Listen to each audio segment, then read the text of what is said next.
Quarta-feira, 7 de maio de 2025.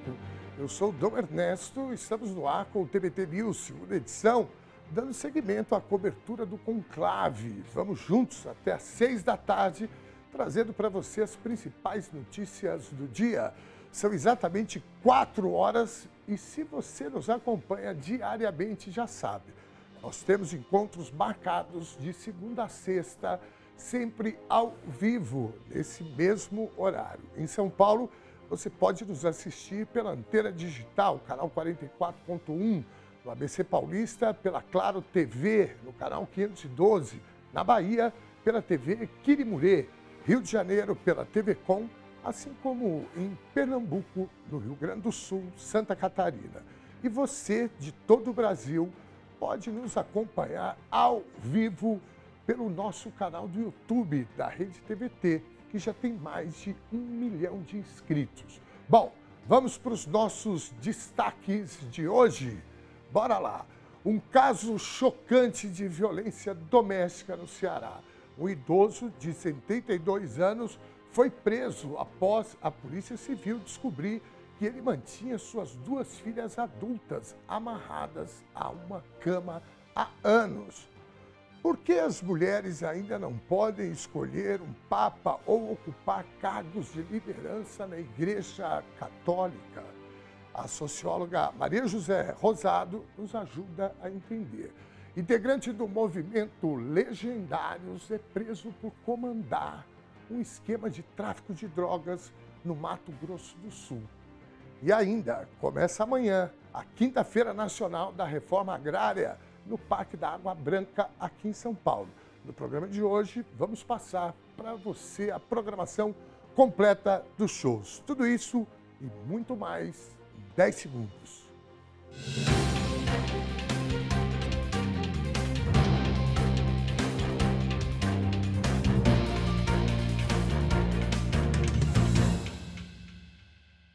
Se acalme.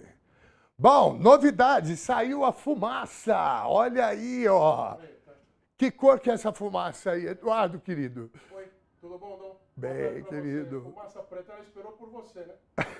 Ela esperou pelas 4 horas da tarde, foram 2 horas de expectativa, fez com que, inclusive, a praça se enchesse. Olha isso. É, noite já, mas tá chegando o verão, então, antes das 10 horas da noite não tem... o sol não vai embora, né? E agora as pessoas estão, né, deixando a Praça de São Pedro, a fumaça preta, visivelmente preta, apesar da noite já, né? Sim, lotado. Olha que cerca de coisa 40 mil, 30 mil pessoas, o que é bem menos do que é capaz de comportar a praça, mas a expectativa era essa mesmo para hoje. Primeiro dia de conclave, Frei Beto nos explicou aqui, o primeiro dia geralmente vem para... É mais que um encontro entre cardeais que não se veem e são homenageados com essa primeira votação. Então eles recebem votos que não são o suficiente para ser papa, não são o suficiente para, nesse caso aqui, 2/3, e daí a próxima votação é só amanhã. Então a fumaça preta indica exatamente o que se esperava. A fumaça é preta porque tem ali todos os votos, tem todos os registros da ata de registro, e também tem lá um componente químico. Vai 7 minutos mais ou menos de fumaça preta. Era esperado, mas tudo pode acontecer. Sim, até porque essas 2 horas que está aqui, a expectativa era de que por volta de 2 da tarde teria saído. Não saiu. Agora nós vamos dormir porque a primeira termina às 5h30 da manhã. Eduardo Castro, muitíssimo obrigado, parabéns pela cobertura tua, da Thalita. E vamos seguir aí, porque nós estaremos no ar quando sair a fumaça branca, tá correto? Estaremos. Não sei se no horário do Dom, não sei se no horário da Thalita, não sei se de madrugada, mas nós vamos estar dando a notícia. Pode Muito deixar. bem. Tchau. Abraço, Eduardo Castro. Bom programa. Prazer, querido. Bom, vamos para a nossa enquete de hoje. Você gostaria que a igreja permitisse uma papa mulher? É uma pergunta provocativa, né? Você pode entrar aí no nosso YouTube e votar sim ou não, combinado? A TVT quer saber a sua opinião. Bom, por que as mulheres ainda não podem escolher um papa ou ocupar cargos de liderança na Igreja Católica? A resposta envolve tradição, teologia e estruturas de poder profundamente enraizadas. A exclusão feminina de posições clericais remonta à interpretação de textos sagrados e à tradição apostólica. A Igreja Católica fundamenta sua estrutura hierárquica na figura de Jesus Cristo e seus apóstolos, todos homens, argumentando que essa configuração reflete uma vontade divina. Essa visão é reforçada por documentos como o Ordinatio Sacerdotalis, de 1994, que proíbe a ordenação de mulheres ao sacerdócio, alegando que a prática não tem nenhum apoio na tradição. Estudos analíticos, como os de Foucault, destacam como instituições religiosas reproduzem estruturas de dominação simbólica. Na Igreja Católica, a formação discursiva em torno do sacerdócio é rigidamente vinculada ao gênero masculino, criando uma barreira quase intransponível para mulheres. Essa exclusão não é apenas teológica, mas também social. Líderes religiosos, ao utilizarem plataformas midiáticas, reforçam narrativas que legitimam a autoridade masculina, como observado em análise e pregações televisivas. A mídia, por sua vez, desempenha um papel ambíguo. Programas televisivos, como os analisados em pesquisas acadêmicas, frequentemente retratam lideranças religiosas masculinas como únicas detentoras de autoridade espiritual, marginalizando a participação feminina mesmo em espaços laicos. Essa dinâmica contribui para a naturalização da exclusão, influenciando até mesmo a autopercepção de fiéis. Nas últimas décadas, movimentos internos e externos à Igreja têm questionado essa desigualdade. No entanto, a resistência à mudança é fortalecida por alianças entre hierarquias eclesiásticas e setores conservadores da sociedade, que veem a abertura de cargos como uma ameaça à ordem natural. Enquanto isso, denominações protestantes como metodistas e batistas já permitem mulheres em posições de liderança, evidenciando divergências dentro do cristianismo. Sob o pontificado de Francisco, houve gestos simbólicos, como a nomeação de mulheres para cargos administrativos no Vaticano. Contudo, ele reiterou que a ordenação feminina é um tema fechado para discussão. Para teólogas feministas, isso reflete uma contradição. Como ampliar a inclusão sem desafiar dogmas centrais? A exclusão de mulheres na liderança católica não é imutável, mas sua transformação exigiria uma revisão radical de doutrinas e práticas seculares. Enquanto a sociedade avança em questões de gênero, a Igreja Católica mantém isso como uma fortaleza de tradição, pelo menos por agora. Vamos ver novamente o vídeo aqui da fumaça? Não. Tem uma outra fumaça que eu queria mostrar para vocês. Solta aí essa fumaça. Dá uma olhada aqui, a Turcico e meu querido Eliseu. Olha lá.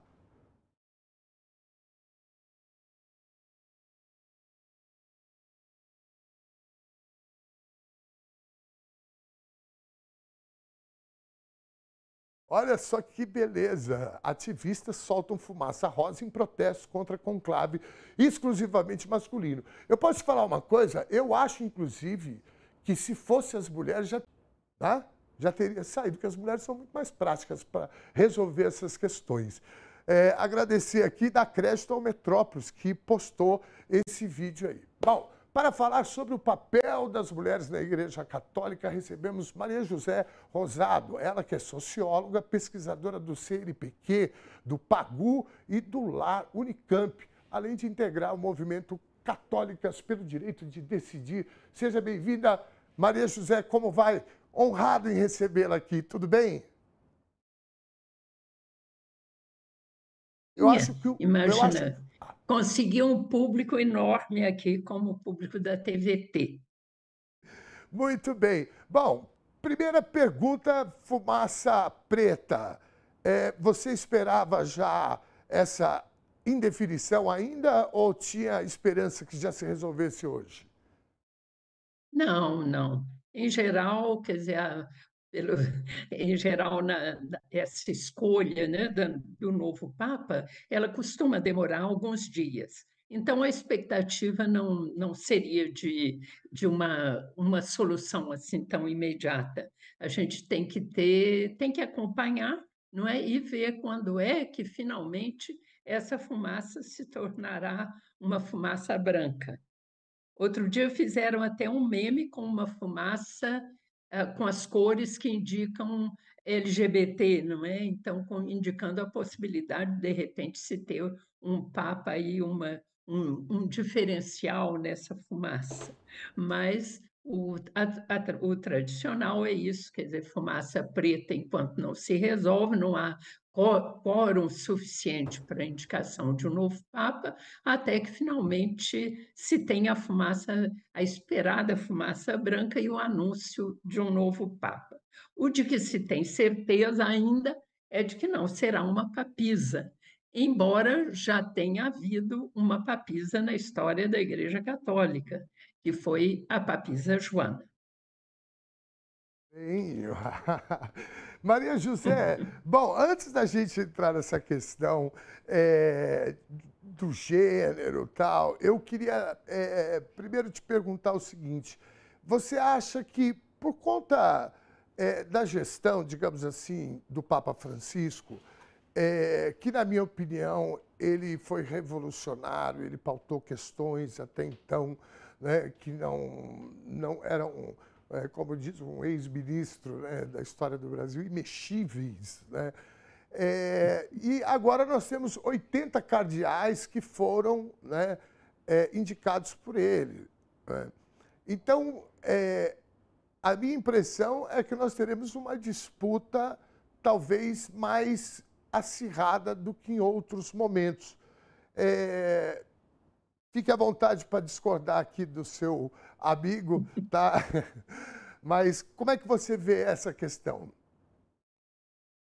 Olha, não, eu acho que houve o Papa Francisco, ele de fato deu uma outra configuração à cúria, aos cardeais que vão escolher o novo Papa, porque ele globalizou, digamos, não é muito mais esse grupo de cardeais. Então, você tem presença ainda forte de cardeais italianos, mas eles não são, quer dizer, não são hegemônicos, eu diria.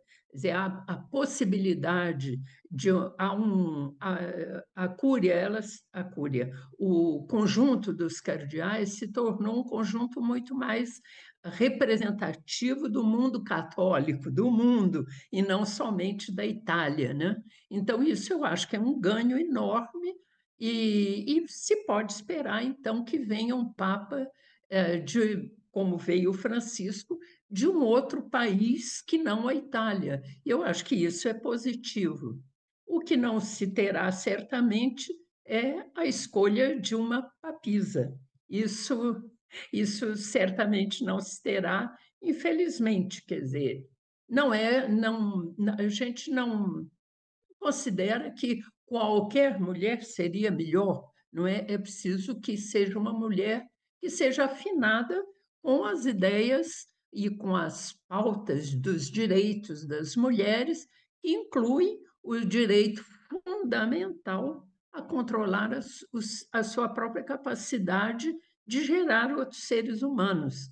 Então, isso que deve ser uma escolha, deve ser resultado de uma decisão das mulheres, né? Então, isso o Papa Francisco não abriu para isso. Ele foi muito fortemente contra o aborto, com condenações, inclusive com termos muito fortes, não é? E para nós mulheres, isso é uma coisa crucial dos nossos direitos. Então, a gente tem, na verdade, houve bastante abertura durante o papado de Francisco e em relação à possibilidade ao conclave, ao que virá aí com essa escolha, o que há de positivo é isso de um conjunto de cardeais que representa muito mais a Igreja Católica no sentido de não haver tanto peso dos cardeais italianos. E eu acho que isso é bastante positivo e abre a possibilidade de se ter novamente um Papa que venha de outro continente, inclusive, não é? Que seja da África, da Ásia, ou, ou novamente aqui da América Latina, e não essa continuidade de unicamente se ter papas europeus. Bem, Maria José, você tem algum palpite? Não, eu acho que é muito difícil. Eu acho que é muito difícil. E há um dito, não é, que você deve conhecer, que segundo o qual quem entra papabile, né, quer dizer, como possível papa, sai cardeal, né? Não Aham. sai papa. Então, a gente fica mesmo, eu acho que na expectativa. Podemos ter uma grande surpresa com um Papa asiático, um Papa africano, ou com novamente um Papa aqui do nosso continente, da nossa região. Quem sabe? Quem pode saber? É aguardar, é a expectativa que fica até que a fumaça saia branca. Muito bem. Maria José, nós temos aqui uma cultura de ter uma participação dos nossos telespectadores, telespectadoras e também internautas. E a gente recebeu um comentário que veio através do YouTube, que me avisaram aqui, e eu gostaria de colocar o comentário para que a senhora pudesse responder. Pode subir o comentário, por favor? Bom, nunca houve na Igreja Católica mulher papisa, papa. Papisa é a heresia dos protestantes americanos. O José Andrade Oliveira. Maria José, eu queria que você passasse a limpo essa história. Então, na verdade, há uma discussão realmente sobre essa figura de uma mulher papisa, que seria a papisa Joana. Então, alguns consideram como uma figura lendária, e outros consideram como uma figura histórica. Seria uma mulher muito inteligente e que se teria travestido, era muito comum aí, durante a Idade Média essa história do travestimento. Então, ela teria se travestido de homem, teria conseguido fazer toda a carreira clerical e teria chegado ao papado. Não é? Então, tanto pode ser verdadeiro, como pode ser, de fato, uma lenda. Não importa isso. Não há nada que diga, não há nenhuma definição segundo a qual só aquilo que já aconteceu pode acontecer. Mesmo que nunca aconteceu, acontece, não é historicamente? Então, se houve uma papisa ou não, pode-se hoje, se poderia hoje ter uma papisa. No entanto, não é o que se espera de uma instituição misógina, excludente das mulheres, em que, por serem mulheres, não podem aceder a um lugar de poder e de autoridade dentro da instituição. Podem ter autoridade espiritual, podem coordenar comunidades, podem ter outros espaços, mas chegar, quer dizer, fazer uma carreira eclesiástica e poder chegar a um lugar de um poder e de uma autoridade institucional, isso é vetado às mulheres na Igreja Católica. E como eu costumo dizer, essa no momento, na contemporaneidade do Ocidente, é a única instituição social que exclui as mulheres pela única razão de serem mulheres. Essa é a razão. Então, é de fato uma forma de exclusão muito forte daquelas que, na verdade, constituem a maioria de fiéis nas igrejas cristãs, de maneira geral, e muito fortemente no catolicismo, inclusive conduzindo as comunidades, estando muito próximas daquilo que é a realidade religiosa das comunidades católicas, mas sem qualquer possibilidade de aceder ao poder institucional. E há teólogas que trabalharam historicamente toda a história do cristianismo para demonstrar que no segmento de Jesus houve mulheres, né? Que a figura central do cristianismo, que é a figura de Jesus Cristo, ela não, essa figura, né, esse Jesus histórico, não teria excluído as mulheres do segmento dele como suas discípulas.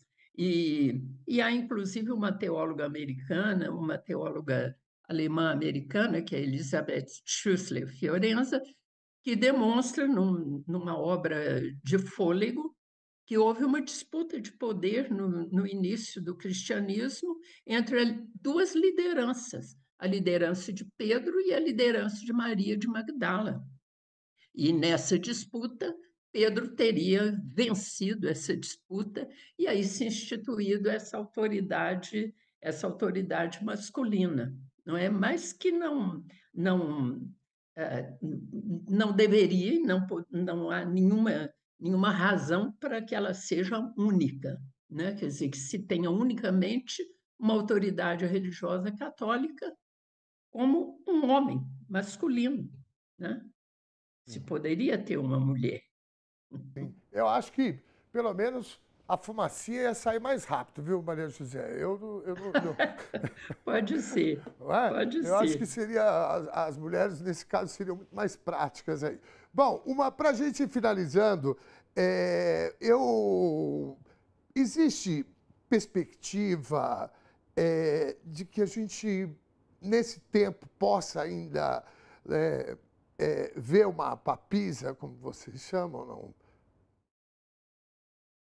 Ali é difícil prever a história. A história muitas vezes nos surpreende. Eu me lembro, eu estava até na França, quando caiu o Muro de Berlim. Nenhum cientista social ou político havia previsto aquilo, que naquele momento isso ocorreria. E ocorreu. Então a história nos surpreende. Então não se pode dizer jamais haverá, demorará muito tempo ou será muito rapidamente. Como podemos saber? E eu considero que as mídias sociais aceleraram muitíssimo o tempo histórico. Então, como vai ser, né? Quer dizer, o que isso vai nos trazer e o que vai possibilitar? Então, podemos, de repente, ser surpreendidos com não imediato, não de imediato, acho que nada no horizonte indica isso, mas que num futuro que a gente ainda possa ver, né, uma igreja, como a Igreja Católica, tendo como autoridade máxima uma mulher, né? E nada impediria isso. Qual a razão? Não é? Se, segundo as teólogas, historiadoras feministas, no segmento de Jesus houve tanto discípulas quanto discípulos, inclusive são elas que anunciam a ressurreição de Jesus, o grande feito, né, da ressurreição, que a gente comemorou há pouco tempo na Páscoa, por que não serem elas também aquelas que dirigem essa instituição num dado momento histórico? Então, eu acredito que isso, de repente, um dia a gente poderá ver, não é? E a gente torce por isso, desde que seja uma mulher, uma pauta que é aquela pauta que a gente deseja de mudança, de transformação, de justiça social e de justiça para com todos os seres humanos, né? Especialmente com aqueles que mais precisam, não é? Que são os empobrecidos e empobrecidas, né? Pelos sistemas econômicos contemporâneos. Maria José, muitíssimo obrigado pela tua participação. Eu quero já deixar aqui o convite para que a gente siga até essa fumacinha branca subir, de você estar aqui participando com a gente, trocando ideias e fazendo essas reflexões, que é muito importante no momento que o mundo vive, né, de tanta polarização, né, uma verdade. parte da sociedade, não só no Brasil, mas no mundo todo, né, de certa forma até reacionária, né? Isso mexe com a vida de todos nós, então é importante a gente fazer essa discussão, porque a sucessão do Papa é muito importante, sim. Muitíssimo obrigado, boa tarde, viu? Imagina, eu é que agradeço o convite, estou sempre às ordens. Quando quiser, é só me acionar, tá bem? Um beijo, obrigado. Bom, vamos chamar mais um comentário aqui. Esse é um assunto, ó, o cardeal do conclave vai ascender ao papado, enquanto que Jair Bolsonaro, adorei, a papuda. Muito bem, Yasmin Mel, tô contigo, viu, Yasmin?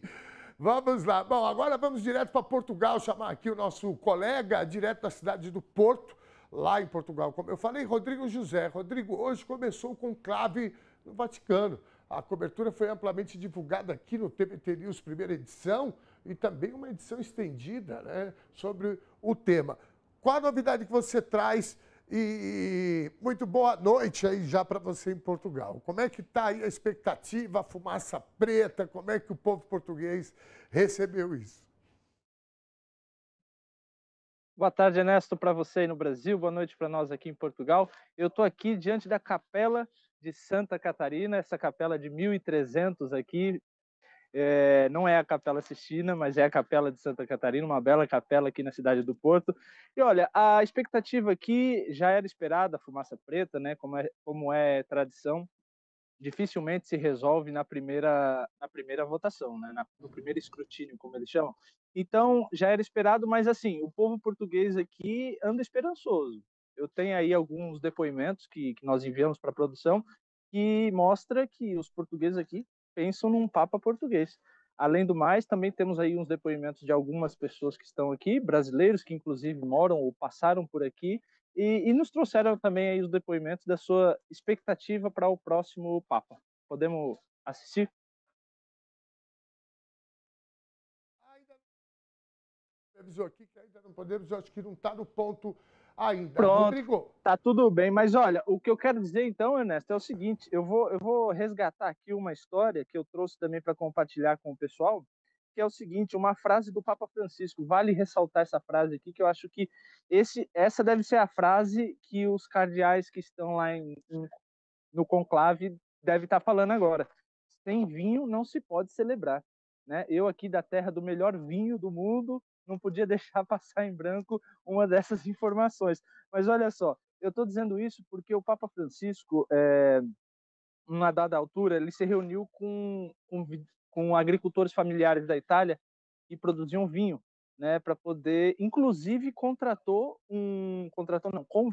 um enólogo italiano para poder desenvolver uma vinha de 2 hectares lá e plantou um tipo de uva que se chama Cabernet Sauvignon, muito conhecido pelos brasileiros, que vai ser produzido vinhos para poder ser consumido pelo Vaticano. Então ele tinha uma proximidade com os agricultores, e ele traz uma frase aqui muito interessante que eu vou pedir licença para ler para vocês aqui, que é o seguinte: o vinho, a terra, as habilidades agrícolas e as atividades empreendedoras são dons de Deus, mas o Criador os confiou à nossa sensibilidade e à nossa honestidade para que se tornem uma verdadeira fonte de alegria para todos, não apenas para os mais favorecidos. É essencial refletirmos juntos sobre aspectos éticos e morais que tudo isso envolve: cuidado com o meio ambiente, valorização do trabalho, hábitos de consumo saudável. Ou seja, Francisco ainda assim tinha essa percepção, né? E eu acho que esse conclave agora traz aí uma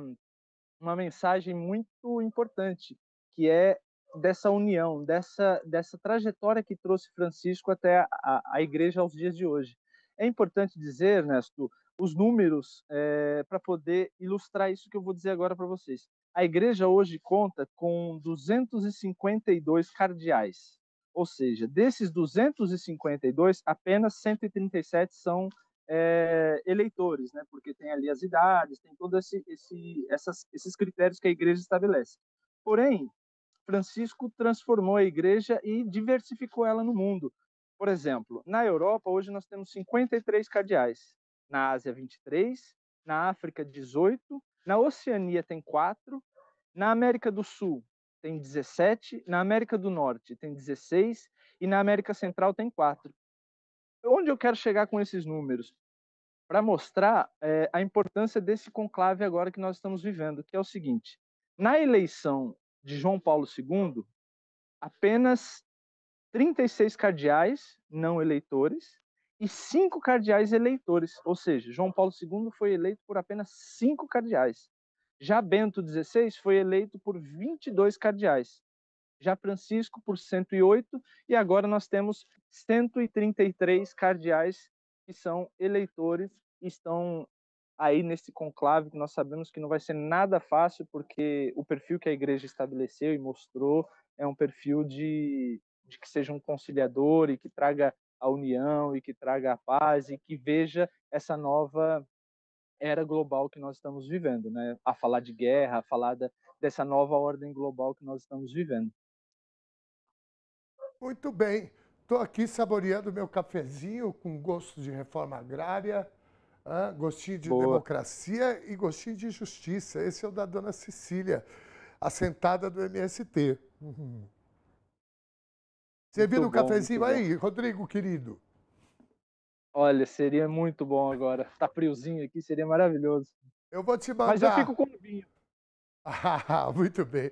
Eu vou te mandar um pouco de café da dona Cecília aqui com gostinhos de democracia e reforma agrária. Bom, falando em democracia, vem as eleições aí em Portugal. Como é que está o clima? Já está um clima aí de tensão? Como é que está? Saiu uma notícia, né, esses dias sobre a deportação de, né, imigrantes. Isso deu uma aquecida nos debates, não deu? Como é que está essa situação, Rodrigo? Ernesto, muito importante essa informação que você coloca agora, que nós trouxemos essa informação na segunda-feira, se não me engano, sobre a deportação dos imigrantes. Mas, na verdade, o que acontece? Aquilo ali, segundo informações que nós colhemos aqui, inclusive dos candidatos e os debates e os discursos que estão sendo feitos por aqui, aquilo ali foi mesmo um aceno político que o governo fez para poder conquistar o voto útil da extrema-direita, porque saiu informações hoje de que esse convite a 18 mil imigrantes para se retirarem do país, para saírem do país, na verdade tem a ver com um processo desde 2007, ou seja, desde 2007 até aqui tem 18 mil cartas para serem enviadas. Ou seja, foi uma estratégia ali, uma jogada do governo para poder também conquistar o voto. Mas falando de eleições, nós acompanhamos hoje o partido CDU, pode ver as imagens aí, esteve nas ruas do Porto fazendo a sua campanha, e aqui nós temos eleições no próximo dia 18, que vai eleger a Assembleia da República, os deputados da Assembleia da República, juntamente com o primeiro-ministro. Nós fomos arrastados aqui para uma eleição antecipada porque o governo caiu em virtude de alguns escândalos que apareceram do primeiro-ministro envolvendo a sua empresa familiar e a compra de alguns imóveis aqui e tal, que não ficou muito bem explicado. Começou depois a aparecer alguns documentos e algumas provas, aí acabou que a oposição conseguiu aí então derrubar o primeiro-ministro, então o país foi arrastado para uma nova eleição que vai acontecer agora no dia 18, e os partidos já começaram esta semana as arruadas, como eles chamam aqui, né? Começaram as campanhas nas ruas, os debates, as entrevistas, jantares e comícios. Então, nós tivemos a oportunidade hoje de estar acompanhando um desses candidatos que passou aqui pelo Porto hoje, e nós vamos estar atentos aqui todos os dias acompanhando os candidatos e vendo os debates, as pesquisas e podendo também levar informações dessa relação Brasil e Portugal entre os candidatos que vão estar na disputa aí da próxima eleição no dia 18. Muito obrigado, Rodrigo José. Sempre muito preciso nas informações e na análise. Muitíssimo obrigado, querido. Até amanhã. Muito obrigado, boa noite.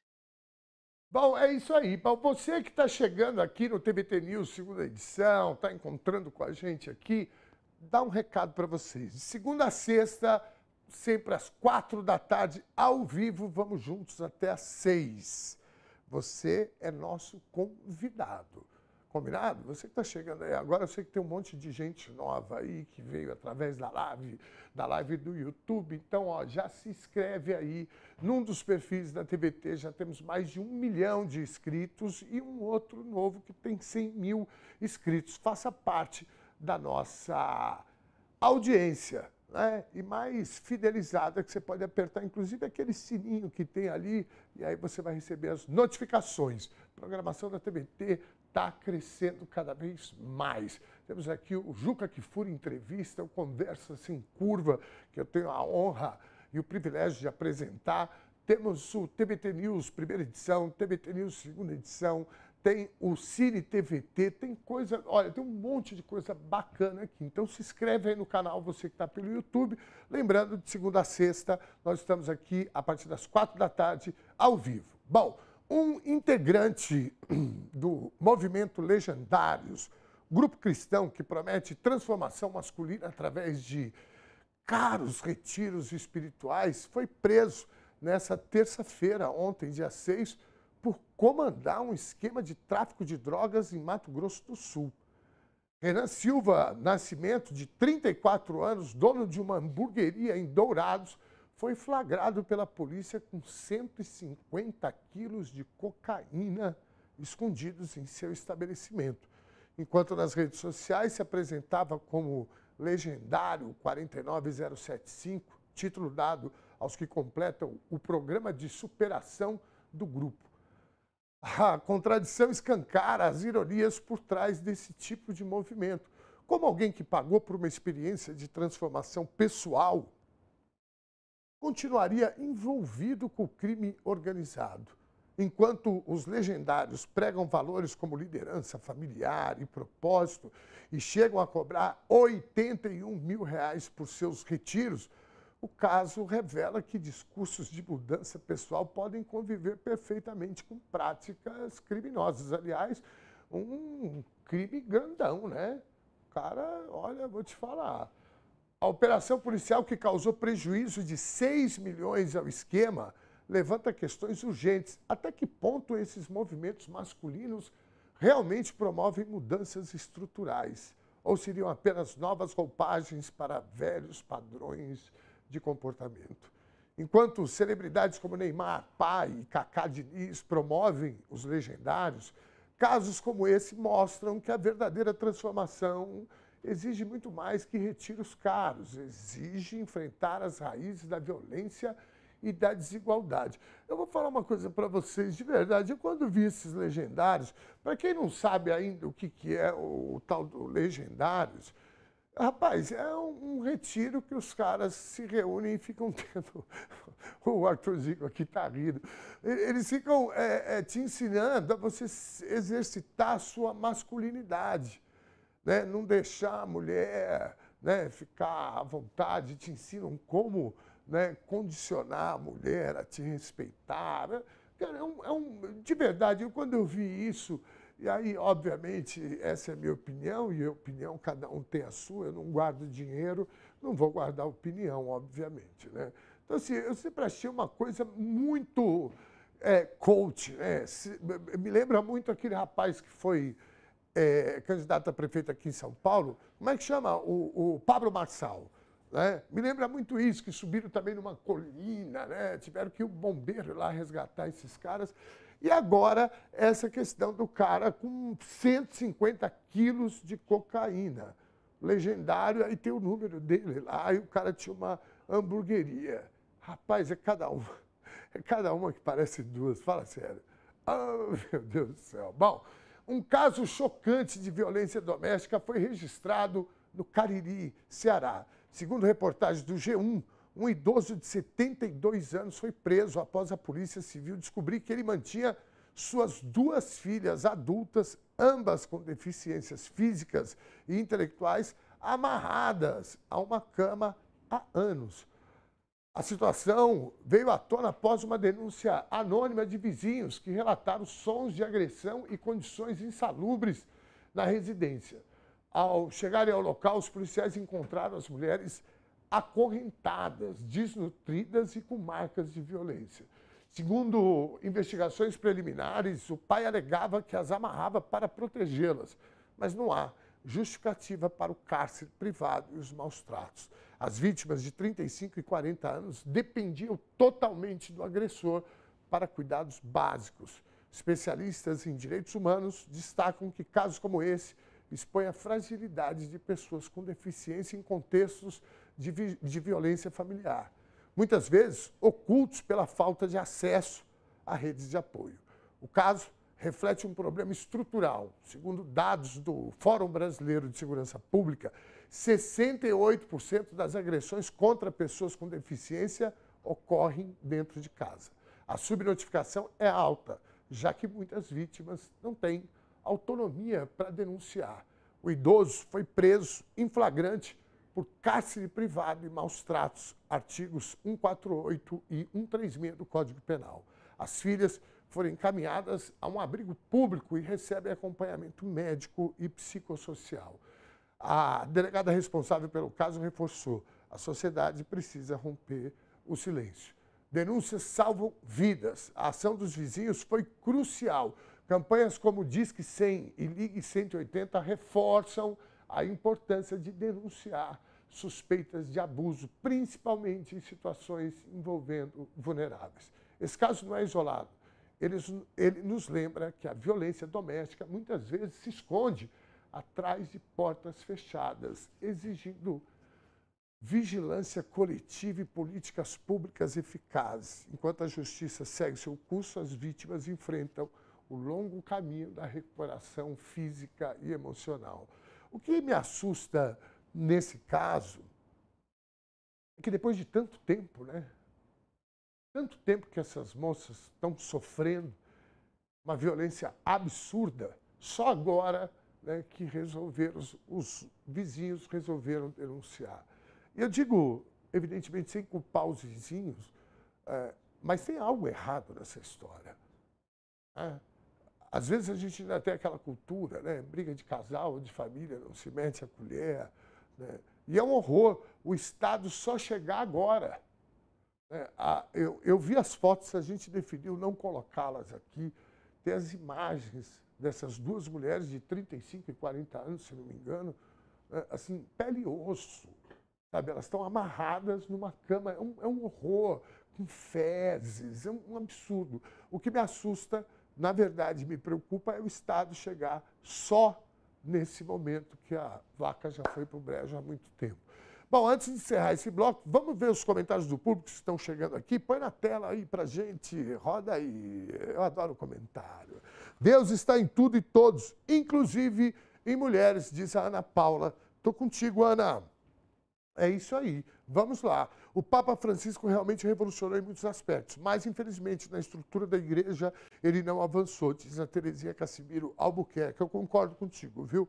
Gosto muito da gestão do Papa Francisco, mas realmente em algumas estruturas ele não conseguiu mexer mesmo. Estamos falando de crer em Deus, da existência de uma luz, força maior que no fim tudo é para Deus, é com Deus e por Deus. Aquele que não crê já está condenado. É bíblico, diz a Cecília Linhares. Vamos lá. Mais um. Boa tarde, companheirada.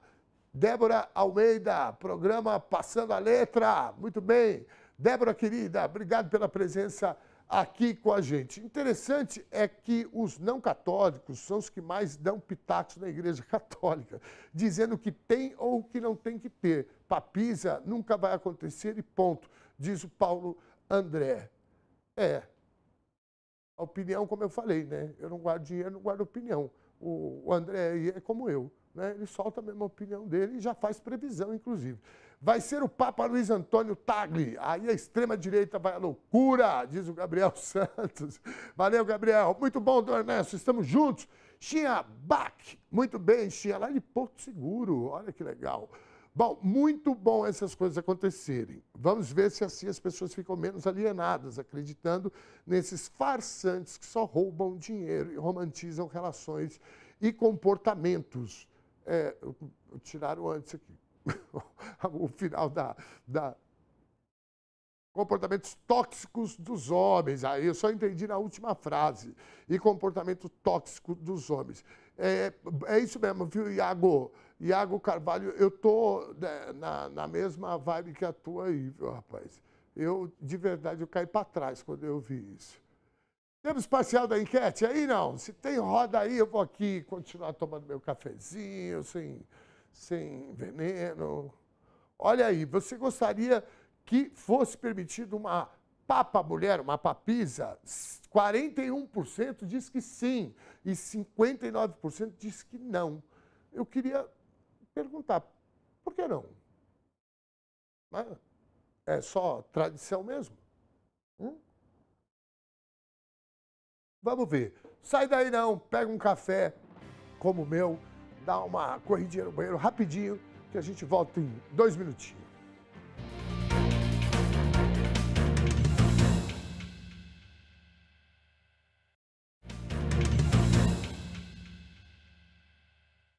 Este é o TBT News, segunda edição, 16 horas e 47 minutos. Lembrando que nós estamos aqui de segunda a sexta, sempre às 4 horas da tarde, ao vivo.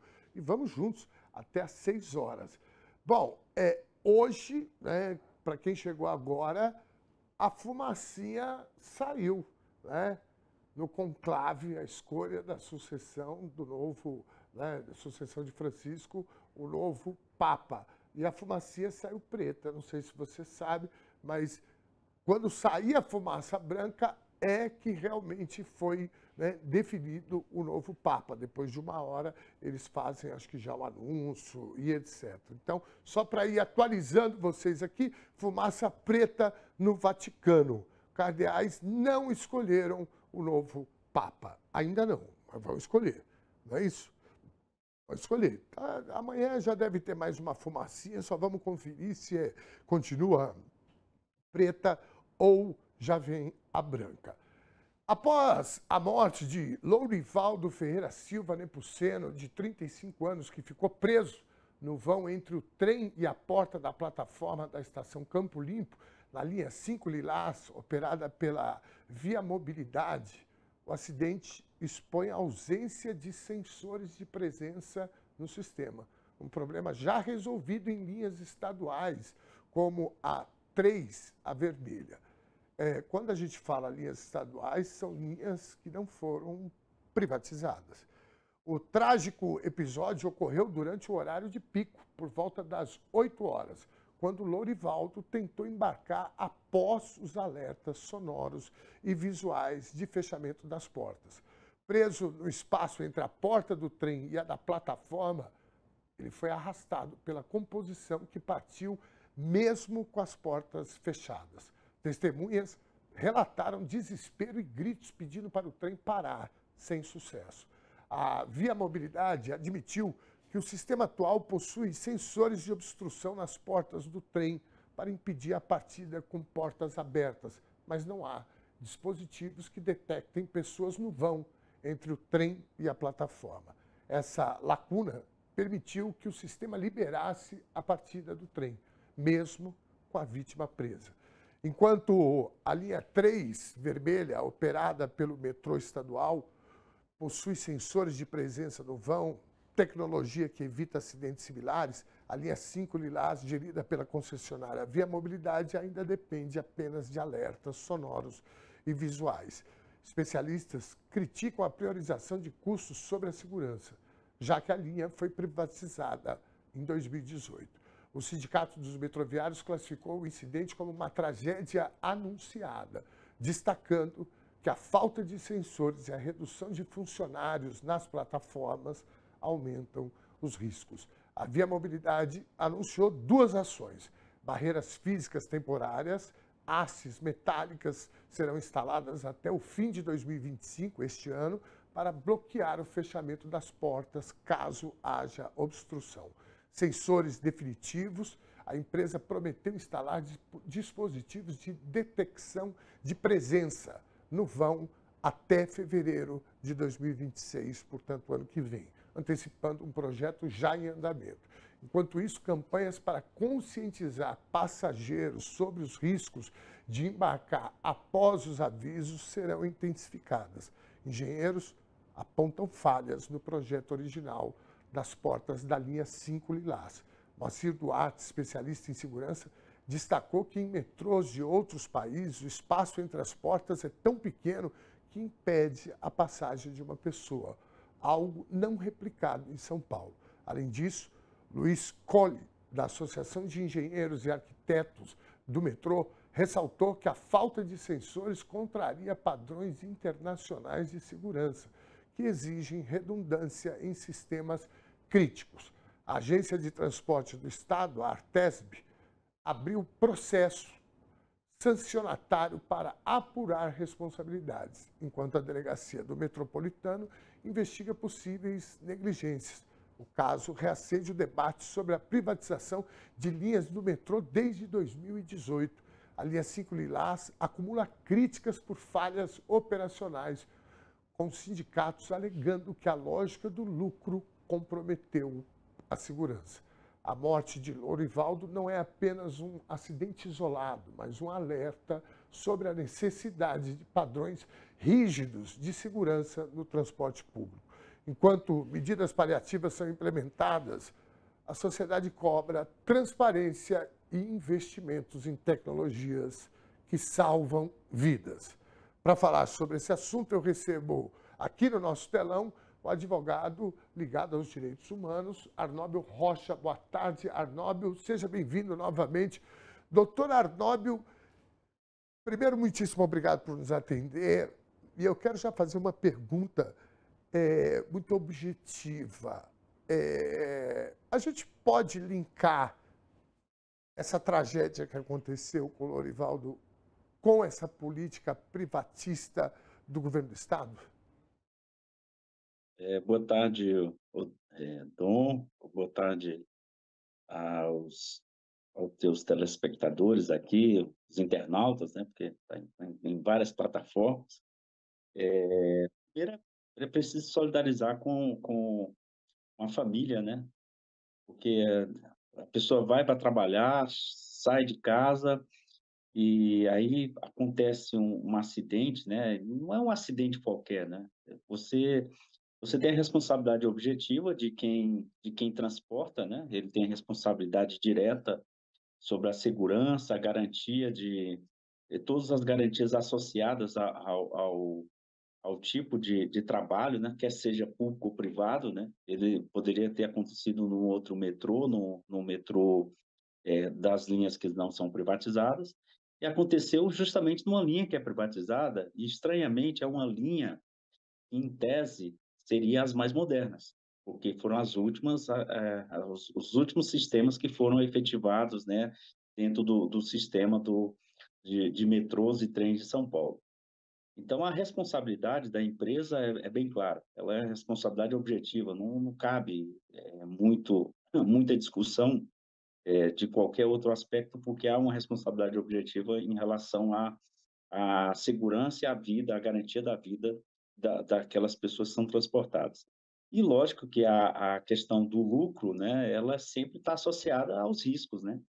Você trafega numa sobrecarga, né, e você não investe na segurança, porque nesses horários de pico, em todas as estações, há essa sobrecarga, você tem que ter padrões muito rígidos de segurança para evitar não só uma morte, mas um desastre, um outro tipo de fatalidade, né? Até riscos rotineiros, como assaltos, tumultos, né? Por conta disso. Então, você tem toda uma responsabilidade objetiva, né? E quando você baixa essas margens de segurança e você só vai para o risco, você está tentando aumentar a sua lucratividade. Essa é uma relação muito direta, não tem muito o que se discutir, né? Eu lembro que eu peguei várias vezes essa linha.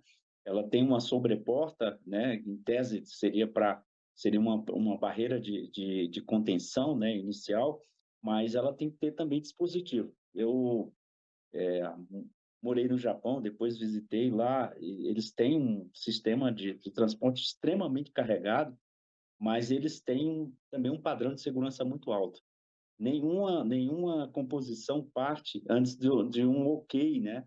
Eles têm um OK eletrônico, também tem um bloqueio humano, né? A gente brincava lá, quando estava muito cheio, que aquele guardinha tinha aquela bandeirinha. Se você ficasse ali na porta, ele podia fazer uma maldade com aquela bandeirinha. A gente sempre corria um pouco para trás, né? Então é isso, eu acho que tem uma relação muito direta, viu, Dom? Não tem uma relação, não foi ao acaso, né? Ele tem uma relação muito direta. A segurança é um dever, né? Não é que ele pode, ele deve fazer. Deve prestar segurança para aqueles que são o seu público, né? Para aqueles que usam. Você usou esse metrô também, né, Dom? Sim, sim.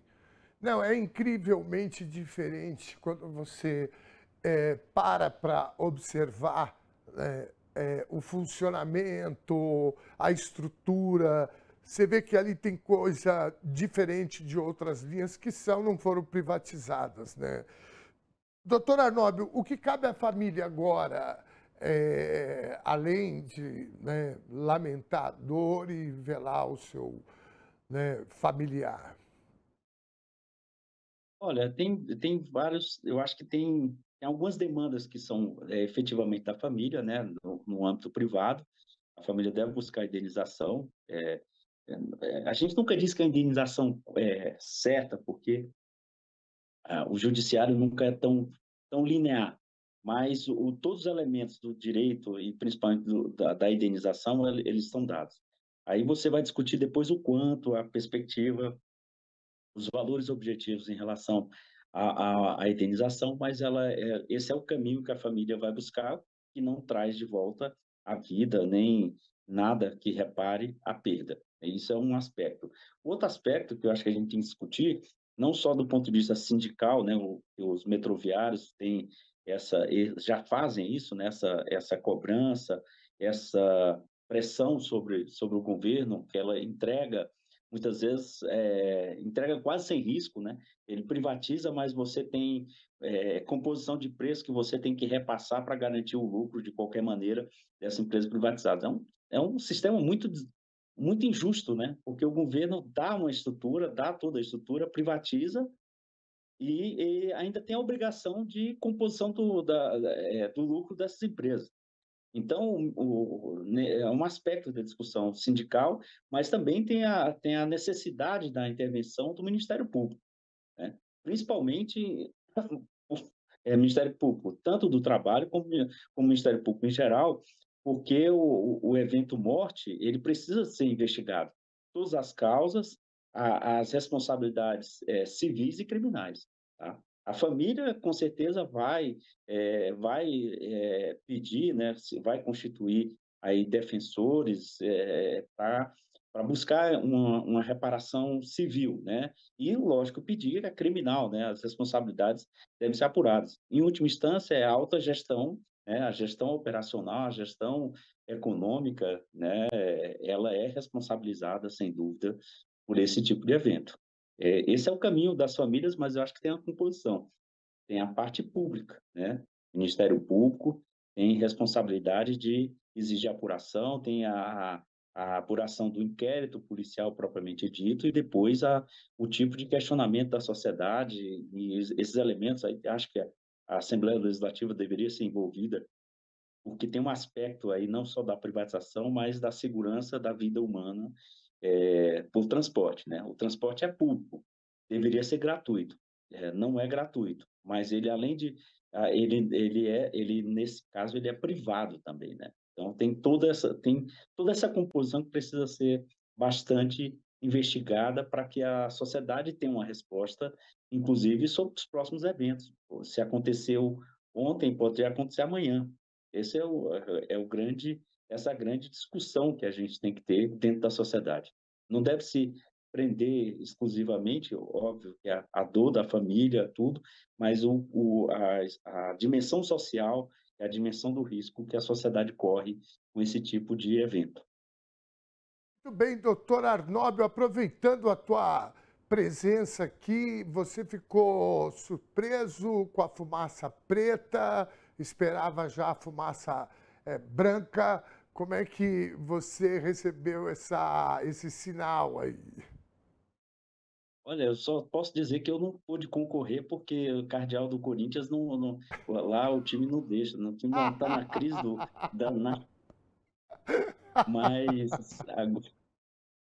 olha, eu te digo assim, sinceramente, acho que você morou na Argentina também, né? Eu acho que um período da Morei. tua vida você morou na Argentina. Para nós foi uma grande surpresa, né? E até muito naquele quando o Papa Francisco, né, o cardeal Bergoglio foi eleito, a gente ficou muito em dúvida qual era a posição dele em relação, porque ele teve no período mais triste da história da Argentina, durante a ditadura, já era padre, depois foi bispo, e foi uma surpresa extremamente agradável o que aconteceu diante desse contexto.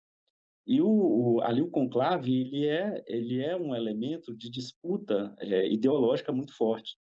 É muito difícil você ter na primeira votação, exceto acho que a votação do Ratzinger foi muito rápida. Eu acho que no segundo dia, o terceiro foi muito rápido. Ele foi escolhido porque ele já era o Papa de fato. De direito era o João Paulo II, mas o Ratzinger que mandava ali e, e eles queriam garantir inclusive acobertar, né, todo aquele sentimento ali de que a igreja já passava por uma crise muito violenta no papado do João Paulo II, a metade final, não só pelo reacionarismo geral da igreja, mas os vários escândalos que estavam associados.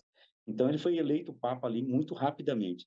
E a crise que veio contra ele foi mais rápida ainda e se prolongou, e é tanto que ele foi uma renúncia depois de 600 anos, né? E quando você tem agora, você está no momento quando eles elegeram o Papa Francisco, eles queriam que fosse algo rápido, né? Algo que ele durasse 5, 6 anos ali, porque ele já tinha certa idade, doença, não sei o quê. E o papado dele foi longo e muito profícuo para a igreja como um todo e para o mundo, né? Porque uma das autoridades do mundo, né? Independente daí, eu não tenho religião, não tenho nenhum tipo de apego, mas eu tenho um apelo pela nossa, aqui culturalmente no Brasil em particular. Então, agora é o momento de ajuste, né?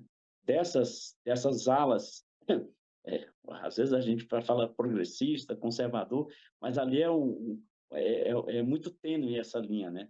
E o que a gente espera é que seja uma sucessão que possa seguir minimamente essa grata surpresa que foi o Papa Francisco, né? É um brasileiro aí que está cotado, acho muito difícil, sinceramente acho muito difícil. A igreja no Brasil perdeu uma certa força, né? A Itália também perdeu. A Itália elegeu a maioria dos papas. Se você pegar a quantidade, não dá nem exceção não ser italiano. E tenta retomar, né? Porque é a maior, onde está e é onde domina ali a política. Mas seria uma boa surpresa se fosse mais um papa vindo da periferia, né? Do terceiro mundo, do sul global. Isso ajuda. Claro que não pode ser aquele papa lá, aquele candidato que é extremamente reacionário. Tem que ser alguém minimamente alinhado com o que o mundo acontece. Não precisa ser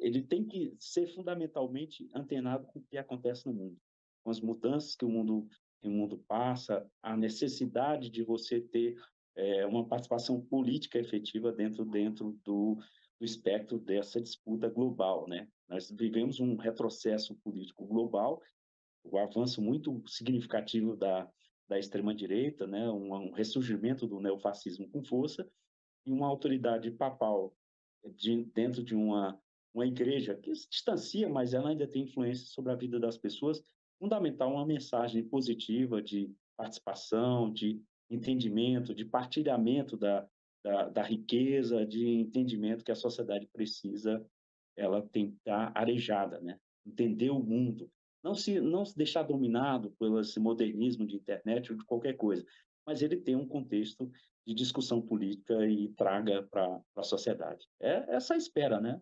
Eu não sou candidato, infelizmente, né? Até gostaria, viu?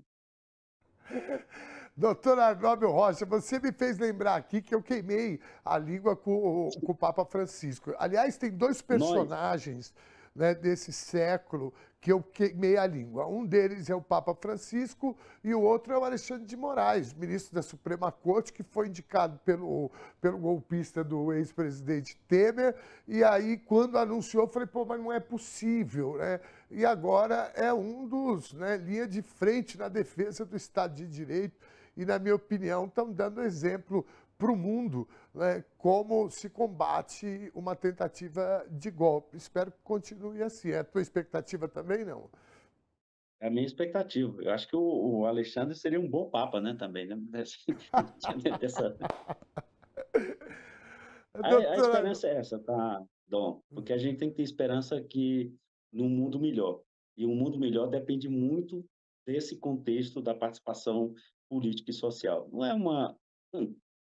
é um papo de político, é um papo de pessoas que entendem a necessidade que a sociedade de se organizar, de ter cabeças mais arejadas, mais abertas para a vida e para o mundo. É isso. Querido doutor Arnóbio, muitíssimo obrigado. Conto contigo aqui outras vezes, viu, meu caro? E vamos falar do Grande Corinthians abraço. também, viu? Aqui tá cheio de Vamos. corintiano, tá? Bom, vamos dar um giro para o nosso site da TVT News? Não, roda aí o tvtnews.com.br, dá para colocar na tela? Olha aí, ó. Tá aí, ó. Fumaça Preta na Capela Sistina, ali estão todas as informações. Frei Beto aposta em até 4 dias de conclave. Bom, se o Frei Beto falou, não dá para disputar com ele, né? Eu vou dar a opinião dele aqui. Vamos dar uma descidinha aqui? Podemos dar uma descidinha ou uma subidinha, né? Como queiram. Aí, muito bom, tá funcionando. Voltou a funcionar. Aí, ó. Clica aqui, por favor. Quero ver essa notícia aí. Eu adoro essa dupla aí, sabia?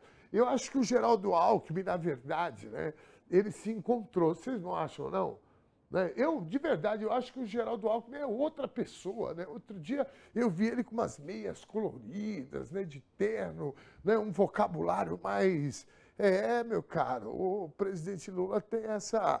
Bom, Lula visita a Rússia e China em recado simbólico da força dos BRICS. Essa é uma discussão da geopolítica, dessa nova ordem. É importante a gente falar sobre isso. A Emily Gondim, né, jornalista aqui da TVT, escreveu uma matéria sobre isso. É importante. Parabéns pelo título. Eu não li a matéria ainda, viu, Emily? Mas parabéns pelo título, porque nós precisamos olhar o mundo dessa perspectiva agora aqui, ó. A nova ordem, né, que está se formando aí. Bom, o Lula foi participar dos 80 anos do Dia da Vitória e fechar 16 acordos com a China. Tem impacto internacional em meio à guerra tarifária. O negócio.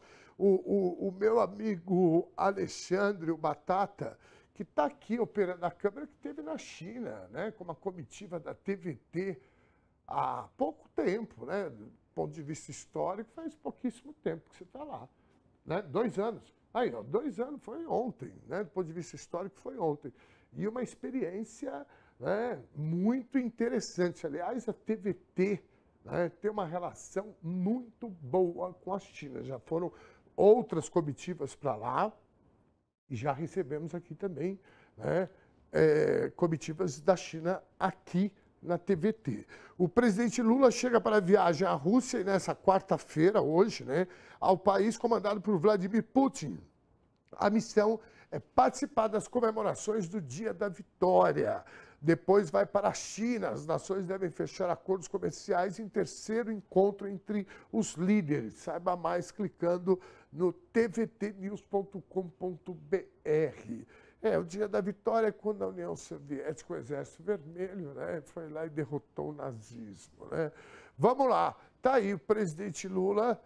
É importante, é o que eu disse aqui, viu, gente? É importante a gente olhar o mundo dessa perspectiva que os BRICS colocam para a gente aqui, uma nova ordem.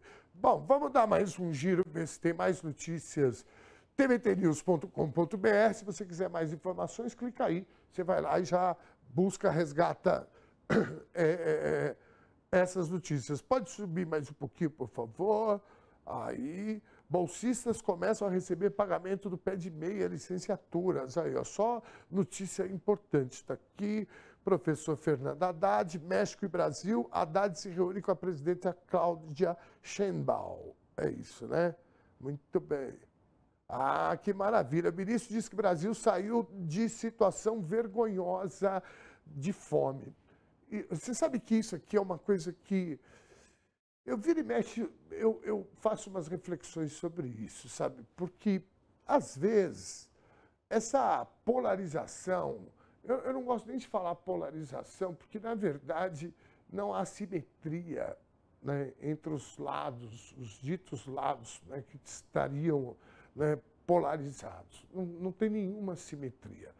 Porque a extrema-direita, não só aqui no Brasil, como em qualquer outro lugar, não está no campo da política, está no campo da destruição. Então, se criou uma cultura de fake news, né, e de disputa de narrativas de realidade, que é uma coisa absurda. Né? E o Brasil perde muito com isso. E uma das coisas que a gente perde ou se confunde é com o senso de realidade que a gente vive. Então a gente esquece, às vezes, de tanto a gente vê na internet o teu vizinho falando, ou algum parente, né? Olha, o Brasil está horrível, a economia, né? Porque o Lula não sei o quê. Cara, a gente esquece que a gasolina chegou a R$10 em alguns estados. Que o preço da comida que estão reclamando agora, e em alguns casos com razão, o preço do café há pouco tempo, agora, né, ninguém desce um pouquinho o degrau, né, para olhar, né, não precisa nem pôr lupa, é só se interessar que você vai saber que as questões climáticas, né, o Brasil e o Vietnã são dois países que são os maiores produtores de café, que houve problemas climáticos, com colheita. Né? Então, a gente às vezes esquece, que aí o cara fica falando, o café está caro, aí você fala, não, realmente o café está caro mesmo. Né? A inflação, né, dos alimentos, né, ela está acima, não sei o que, é verdade. Né? Agora, eu tive o privilégio de entrevistar o ministro Paulo Teixeira, né, da agricultura familiar, da agricultura e da reforma agrária. E ele fez um detalhamento até, digamos, simples, para as pessoas entenderem, muito pedagógico. Agora, no meio dessa guerra de informação, a gente às vezes fica vendido ou a gente fica cansado. Né? Eu conheço muita gente que fala, não, eu tenho preguiça, eu não consigo mais conversar com esse pessoal. Eu vou contar uma história para vocês rapidinho. Eu estava esses dias no prédio onde eu moro, e eu subi numa área que tem lá em cima para poder fumar um cigarro, tal, dar uma banda, pensar um pouco. Entrou uma mulher bem vestida, roupa meio social, e aí ela tirou um cigarro também, começou a fumar, e ela virou para mim e falou assim, eu estou morando aqui há pouco tempo, tal, sou de Curitiba. Eu falei, legal, tal, seja bem-vinda, tal. Ela falou, eu fui ali no mercado, agora está tudo caro, o Lula acabou com o Brasil. E ela começou numa... Eu peguei e falei assim, bom, eu não vou falar a resposta que eu dei para ela, porque nós estamos na televisão, mas aí eu falei, olha, minha filha, né? Bom, eu respondi, mas o fato é, essas pessoas, elas estão contaminadas por um ódio tão grande que elas não vivem mais. Elas ficam o tempo todo tentando convencer você, né, ou as outras pessoas, que o Brasil está acabando. Então, assim, quando a gente fala aqui, ó, o ministro está dizendo aqui que o Brasil saiu da situação vergonhosa de fome, gente, a gente viu fila de mulheres, sobretudo mulheres, né, para pegar resto de osso, pegar osso para tirar resto de, sabe, de carne, sabe, foram cenas horrorosas. E pior, o ex-presidente, ele ainda dizia o seguinte, ele falou, não, fome ninguém está passando. É um horror. Foram 33 milhões de pessoas. Então, é importante a gente falar sobre isso e refletir sobre isso. Porque o delírio ele funciona da seguinte forma, quanto mais pessoas delirando, mais força o delírio ele adquire. Então, às vezes, a gente vê coisas que você fala assim, não é possível que as pessoas estão falando isso.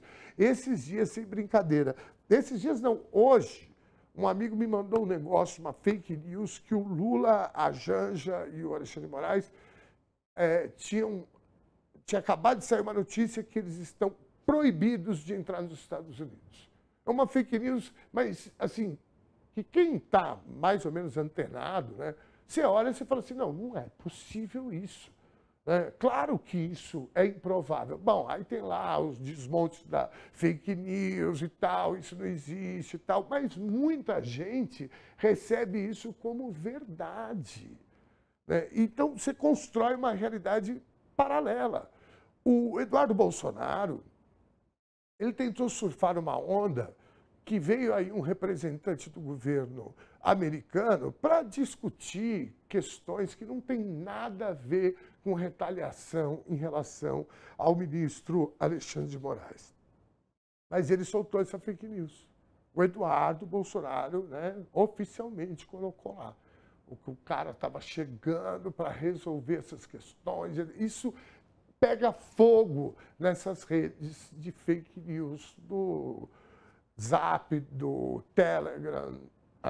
Então, é importante a gente discutir isso e a gente não precisa ser, né, progressista, comunista, petista, a gente não precisa ser nada disso, a gente só precisa exercer a nossa cidadania, porque isso faz mal, na verdade, para o país. Quem perde é o país. Bom, vamos lá. O ministro disse que, além de buscar solução para a fome, foi necessário garantir que os programas sociais chegassem a quem precisava. Porque, para além, né, do mínimo investimento, ou zerou o investimento em alguns programas sociais, virou uma bagunça. Eles tentaram comprar voto através dos programas sociais. Isso é fato, e vão responder por isso. Então, para além dessas questões que a gente está dizendo aqui, que a gente está falando, né, de fortalecer, etc., tem a destruição dos programas, né, para além disso, a confusão e a falta de critério, né, na distribuição desses programas sociais. Bom, estão me avisando aqui que o Guilherme de Porto Alegre, nosso repórter de Porto Alegre, eu vou dar uma pausa aqui com o nosso site. Eu, quando entro aqui, eu gosto de ficar conversando mesmo, né? Bom, em Porto Alegre, com o lema Saúde não é mercadoria, acontece agora um ato contrário às privatizações e à entrega de hospitais municipais para o governo do Rio Grande do Sul. Quem acompanha o ato em frente ao Hospital de Pronto-Socorro, um dos principais da capital gaúcha, é o Guilherme Oliveira. Boa tarde, Guilherme. Qual a situação por aí, Guilherme? Boa tarde, querido. Prazer em tê-lo aqui no TBT News, segunda edição. Boa tarde, Dom, espectadores da TVT. Então, está tendo ato aqui. Agora está tendo uma fala da deputada estadual Luciana Genro, do PSOL. Ela que é filha do ex-governador Tarso Genro, né, que também foi ministro do segundo governo Lula, ministro da Justiça, contra essa questão de entrega dos hospitais de alta e média complexidade aqui de Porto Alegre para o Estado. Quem fez essa proposta foi o governador Eduardo Leite, que era do PSDB, né? A gente sabe que o PSDB está acabando, ele está migrando para o PSD, mas ele é um privatista muito conhecido, né? Ele privatizou a CE, que é a nossa companhia estadual de energia elétrica, entregou para a Equatorial, que é uma das piores empresas que tem no Brasil nesse setor, né? E o pessoal está preocupado, então, porque o Leite, por que ele vai querer encampar, né, 15 hospitais da capital gaúcha se ele é contra o Estado? Então, o que o pessoal está denunciando aqui é que o Leite quer fazer negócio, né? Quer precarizar, terceirizar, então os servidores mandar embora, ou não contrata nove, não chama no concurso, e ninguém quer isso, né? O pessoal aqui da defesa do SUS defende que o SUS tem que ter esse contato, essa proximidade com a comunidade, e é por isso que é muito importante o município ter esse controle, né? A deputada Luciana Genro estava falando agora quem está aqui no microfone é o deputado Miguel Rosseto, que também foi ministro do governo Dilma, né? Hoje é deputado estadual aqui no governo do estado, líder da bancada do PT na Assembleia, e também está lutando contra essa proposta de estadualização dos hospitais de média complexidade aqui de Porto Alegre, o HPS, o Hospital de Pronto Socorro, Dom. Eu, por exemplo, fui um piá aqui no Rio Grande do Sul, em Porto Alegre, muito Sapé Carteiro, vim muitas vezes aqui levar ponto, né? É uma referência esse hospital a nível nacional na questão de traumato, né?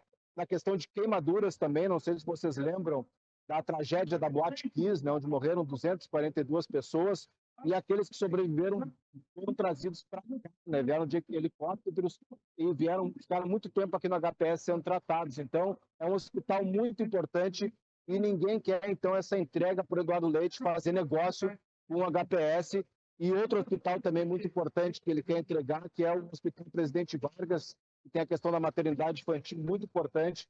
Então, são hospitais chaves da capital gaúcha que o pessoal está mobilizado para que não sejam entregues para o privatista do Eduardo Leite.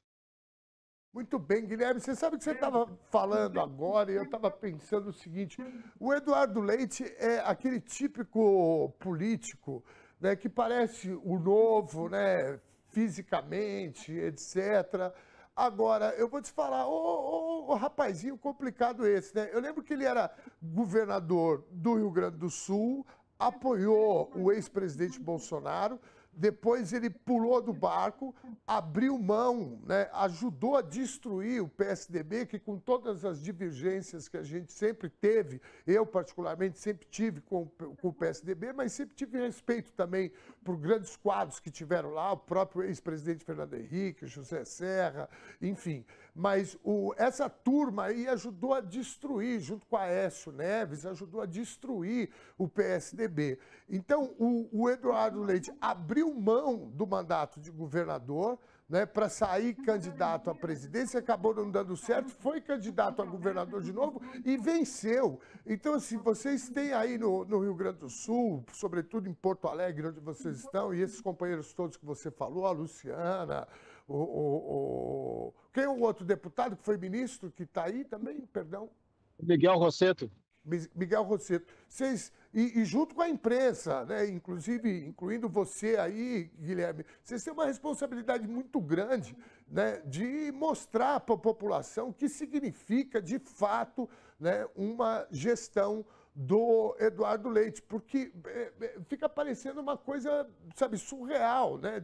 Depois de tudo que aconteceu na gestão dele, a postura dele, né? Agora com essas questões, outro dia eu recebi um vídeo de uma propaganda de melhoria ali no Guaíba, né? Antes da tragédia que veio das enchentes, sabe? Então, assim, é um troço, é um desafio muito grande. Então, por isso que eu faço questão aqui de acompanhar vocês aí, esse tipo de ato, para a gente divulgar e divulgar bastante, porque chega a ser surreal, né, a quantidade de votos que esse cara tem com esse perfil, né, e assim, que não corresponde com a atitude dele na política, o Guilherme. Parabéns pela cobertura aí, parabéns para todos os companheiros que estão aí, companheiras, viu? Obrigado, Dom. Ele pega muito a questão, né, essa pauta da corrupção, né? Então não pegou nele. Ele, a princípio tem uma imagem assim que ele é um cara honesto e tal, nunca pegou nada para ele. Então muitos dos votos no Eduardo Leite vão por aí. Na eleição passada, em 2022, o Edgar Preto, do PT, que hoje é presidente da Conab, não foi para o segundo turno por 1.600 votos.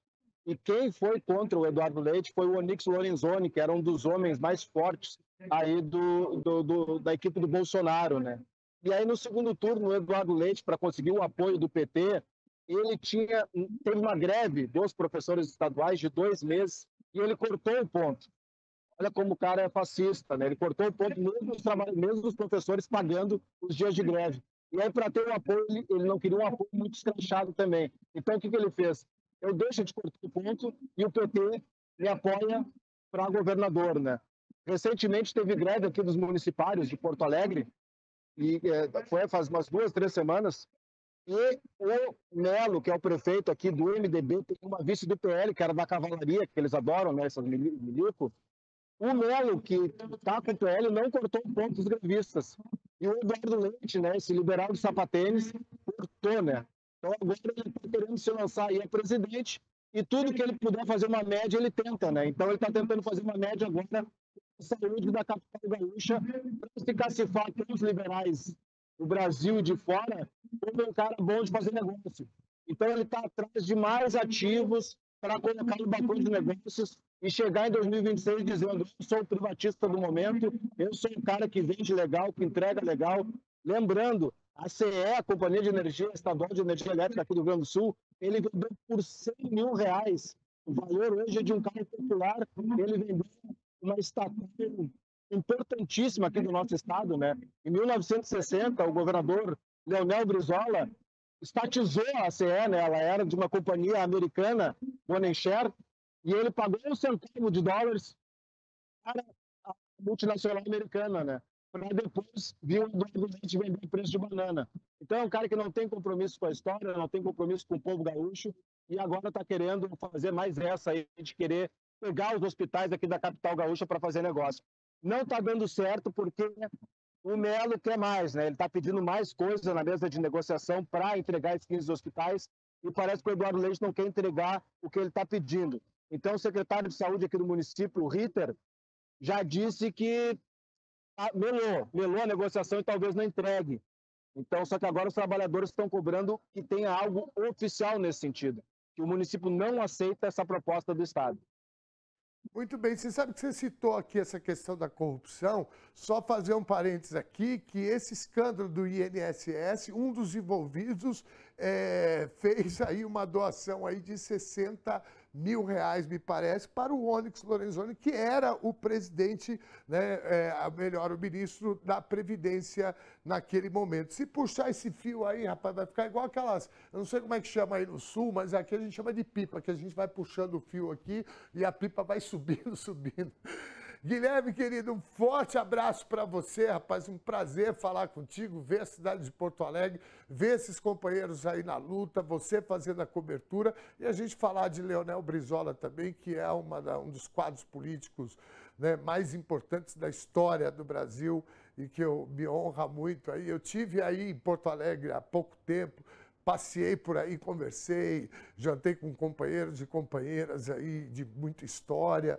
E eu fico muito feliz, tenho um apreço muito grande pela luta aí do campo progressista em Porto Alegre. Aprendi muito aí nas experiências na prefeitura de Porto Alegre, depois no governo do estado. Eu acho que todo o campo progressista, a esquerda brasileira, tem como referência, como laboratório de políticas públicas bem-sucedidas no nosso campo, que vem aí de Porto Alegre, do Rio Grande do Sul. Parabéns pela luta e pela cobertura, querido. Obrigado, Dom. Sempre bom poder falar um pouco também sobre essa luta do Rio Grande do Sul, porque muitas pessoas, às vezes, Brasil afora, colocam o sul do Brasil como uma coisa só, né? E uma coisa fascista. E não é bem assim, né? A gente tem particularidades e é, então, um prazer poder colocar elas aqui no teu programa, Dom. Um abraço. O programa é nosso, querido. Vamos em frente. Até a próxima. Valeu, um abraço. Até. Bom, nós já demos no início do jornal que saiu a fumaça preta lá no Vaticano. Em consideração ao movimento negro, a fumaça cinza, vamos dizer assim. Então, não teremos Papa hoje, nem o anúncio do novo Papa. Então, vamos dar uma olhada no gráfico feito pela nossa equipe de arte para a gente entender melhor como funciona o conclave passo a passo. Olha que bacana. Não, eu vou ter que abrir um parênteses aqui agora, espera um pouquinho aqui. Essa equipe da arte aqui é o Lucas e a Sônia, o Lucas com K, é isso? Espera um pouquinho, o povo eles estão ali na redação, ali. Eu quero dar os parabéns para esse povo aí. Se alguém puder chamar o Lucas aí e a Sônia, aqui no vidro, aqui, ou se der para mostrar ali, ó. Olha só, rapaz, parabéns, viu? Passo a passo do conclave. Olha lá, eles estão ali conversando com a chefia, aí fica aqui, olha lá, dá um toque lá. Parabéns, ó.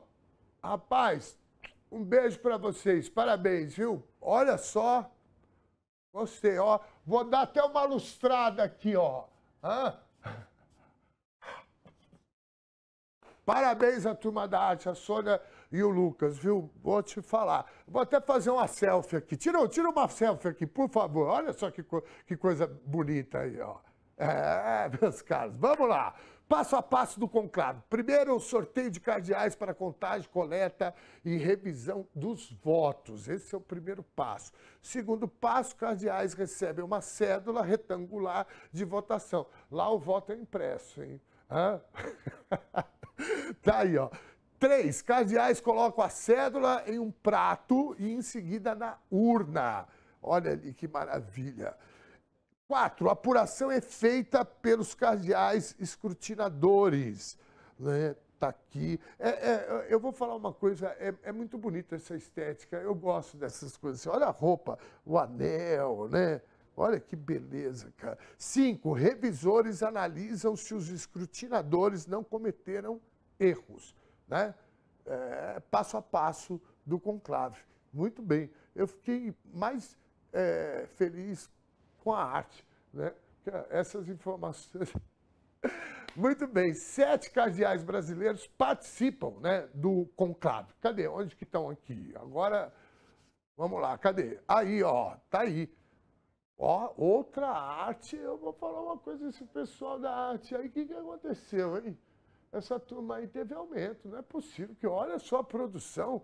Parabéns, Dom João Brás de Avis, né? Cardeais brasileiros que participam do conclave. Ou seja, eles estão votando e podem ser votados. Olha aí, ó. Né? O Dom Paulo César Costa, arcebispo de Brasília, Distrito Federal. Dom Sérgio da Rocha, arcebispo de Salvador. Dom Leonardo Ulrich Steiner, acho que é esse o nome dele, arcebispo de Manaus. Dom Jaime Spengler, arcebispo de Porto Alegre, onde está o nosso repórter agora, né, o Guilherme. Dom Odílio Scherer, aqui de São Paulo, arcebispo de São Paulo. E o Dom Orani Tempesta, é isso, arcebispo do Rio de Janeiro. Falaram que alguém poderia ter uma certa chance. É ruim a gente falar isso, né? Porque, rapaz, aí não dá. Aí é igual clássico, né? Corinthians e Palmeiras, Flamengo e Fluminense na final. Você nunca sabe o que vai dar, né? Vamos acompanhar. Você acompanha aqui na TVT a cobertura completa, né? Esperando o anúncio final, a fumacinha branca. Eu me recuso a chamar de fumaça preta em respeito ao movimento negro. Vamos para a parcial da enquete, então. Coloca, por favor, muito bem, a parcial da nossa enquete. Você gostaria que fosse permitido uma papa mulher, uma papisa, né? Bom, sim, 39%, não 61%. Sabe que o Brasil é um dos países mais católicos, né? Aqui, né, a religião católica vai muito bem, obrigado. E eu acho que isso reflete um pouco, né? Eu gostaria de bater papo sobre isso, né? Seria bacana, né? Vamos levar no Conversa Sem Curva, viu, Batata? Vamos procurar alguém no Conversa Sem Curva para a gente ficar 1 hora ali conversando sobre isso. Que tal, Dãozico, não é? Eu acho que vale a pena. Bom, vamos lá. A Polícia Civil do Rio de Janeiro e do Pará anunciaram a captura de Bianca Duarte Franco, de 24 anos, apontada como uma das líderes do Comando Vermelho e conhecida como RH da facção. Eu gostei do nome dela, né? RH da facção.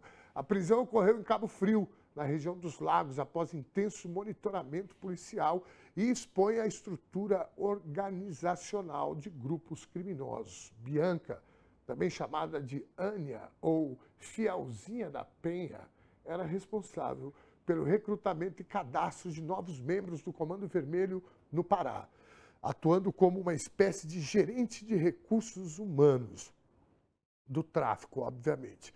Sua função incluía organizar a entrada de criminosos na facção e coordenar alianças interestaduais, mantendo contato direto com chefes do crime no norte do país. Dá uma olhada na cara da moça. A jovem viralizou nas redes sociais ao exibir armas de guerra. Uma garota aqui, você sofre como é que chama aquele crime lá? O Boa Noite Cinderela, hein, Arthur? Você olha uma figura dessa aqui para tomar um bote no Boa Noite Cinderela, é facinho. Não é, Alexandre? Bom, ela exibia, né, armas, né, de guerra, como fuzis, metralhadoras, em vídeos de baile funk no Complexo da Penha, no Rio de Janeiro. O seu perfil no Instagram mostrava imagens com roupas camufladas, frases associadas ao tráfico, como 41 vive, referência ao Comando Vermelho, e cenas de festas com outros criminosos. A polícia identificou nessa ostentação uma estratégia para legitimar seu poder dentro da organização. A prisão ocorreu durante a Operação Parabellum Renordcrim, que já cumpriu 35 mandatos de prisão preventiva desde abril. Bianca foi encontrada em uma casa ao lado de um ponto de drogas na comunidade Morubá, em Cabo Frio, onde também foram presas duas mulheres, Laiane Tarlita Santos Santana, paraense, e Calita Eduarda Taide, brasiliense. Ambas exerciam funções secundárias, como transporte de drogas e venda de entorpecentes. A ação contou com o apoio da Polícia Civil do Pará, como é que chama? Como é que fala isso daí, Natasha? Põe aí para mim. 64ª DP. Aí, ó, de São João do Meriti, lá no Rio de Janeiro, e da Secretaria Nacional de Segurança Pública. O delegado Breno Ruffel, coordenador da operação, destacou que a prisão interrompeu uma rede de expansão do Comando Vermelho entre o Norte e o Sudeste. A Justiça do Rio converteu o flagrante em prisão preventiva para Bianca, que já era foragida desde 2024 por ligações com o Comando Vermelho no Pará. As outras duas detidas também foram mantidas sob custódia. O juiz Pedro Ivo Martins Caruso, de Hipólito, da 2ª Vara Criminal de São João de Meriti, considerou as evidências de tráfico e associação criminosa suficientes para a manutenção das prisões. Esse caso ilustra como redes sociais são usadas para glamourizar o crime, atraindo jovens para organizações como o Comando Vermelho.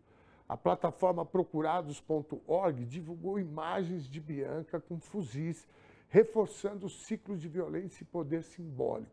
Autoridades alertam que a exposição de armas e riquezas ilícitas nas redes incentiva a adesão a facções, especialmente em regiões periféricas. É por isso que a gente não exibe essas imagens aqui. A prisão de Bianca não só desarticula parte do Comando Vermelho no Pará, mas também expõe a sofisticação das facções em replicar estruturas corporativas, como um RH do tráfico. Enquanto a justiça avança, a sociedade questiona até quando a ostentação armada nas redes seguirá como ferramenta de recrutamento, não é? Não, de verdade, cara, porque isso nas redes sociais é mato. Isso nas redes sociais é mato. E o efeito disso é exatamente o que nós estamos falando na matéria. O cara que está lá vendo e fala, olha que legal, cara. Todo mundo com joia, com arma, com carros, em festas, bailes punks, respeitados, né? Por isso que eu acho que as redes sociais precisam passar urgentemente por uma regulamentação. Vamos para o nosso intervalo? Tem comentário aqui ou prévia da nossa enquete? Se tiver, coloca aí na tela antes da gente ir para o nosso break. Roda aí, por favor. Tá lá, Sirlene Dino. Primeira vez que vi os vídeos dos legendários, eu ri muito. Depois, claro, precisei pensar porque algo muito sério estava por você daquilo, né? Muita grana por vir, né? Muita grana e muito homem em crise de masculinidade. O que fazer? Olha, Sirlene Dino, eu não vou poder falar o que eu penso que tem que fazer com esses moços, não. Mas eu acho que a mulherada, as mulheres desses caras, tem que dar uma piaba neles, de verdade. Pegar o chinelo, na hora que chegar em casa e falar, vem cá conversar um pouquinho aqui. Não, não é possível. O cara ir fazer um curso para exercitar sua masculinidade tóxica. Não, é o fim do mundo, né? Será que as mulheres estão sabendo que eles foram nessa barca aí? Bom, olá, Dom e equipe, Vida Inteligente nas tardes de São Paulo, Angel Jean. Beijo, querida, muitíssimo obrigado por estar com a gente. Papisa, sim, aquela de Nova York que deu a lapada no trompa. Laura Pimenta, obrigado, Pimenta, querida. Obrigado por estar aqui com a gente. Tem mais uma vítima de violência do Estado. Uma hora é a PM, outra é a vida. Mobilidade. Sirlene Dino. É isso aí. Vamos para o intervalo, a gente volta já.